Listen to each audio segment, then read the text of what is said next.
সরস্বতী পুজোর দিন আমার ননদ বলে, বৌদি আমার মেয়েকে একটু শাড়িটা পরিয়ে দাও না সুন্দর করে। আর ও শাড়ি পরতে ভীষণ পছন্দ করে। আর সত্যি কথা, আমিও ছোটবেলায় শাড়ি পরতে ভীষণ ভালোবাসতাম। আর বিশেষ করে সরস্বতী পুজোর দিনকে শাড়ি পরতে একটা মজাই আলাদা, আনন্দ লাগতো।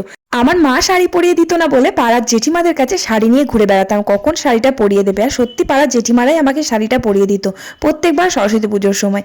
আর আমার ননদের মেয়ের শাড়িটা কিন্তু ৮-৯ হাত হবে, হয়তো ১২ হাতের শাড়ি হয়। ১২ হাত না, তবে ছোটও না আবার খুব বেশি বড়ও না। বাচ্চাদের যে শাড়িগুলো পাওয়া যায় ছোট ছোট, সেগুলোও কিন্তু ওর আছে, তবে ও এখন একটু বড় হয়ে গেছে, তো তাই জন্য ওই শাড়িটা আর গায়ে হবে না। আর এই শাড়িটা কিন্তু ওর মাপে আর কি বানানো হয়েছে, তবে একটু বড় বড় হয়ে গেছে। সামনের বছর হয়তো একটু বড় হয়ে গেলে তখন ঠিকঠাক হবে। যাই হোক, একটু ম্যানেজ করে ঠিকঠাক করে পরিয়ে দিলাম, একটু ডবল ভাঁজ করে। আশা করে এসেছে, শাড়ি পরবে বলে এত শখ করে এসেছে।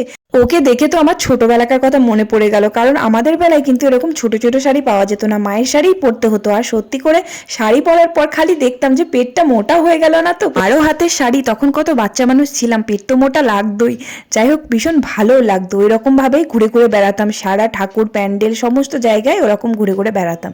যাই হোক, ননদের মেয়েকে কেমন লাগছে বলো তো।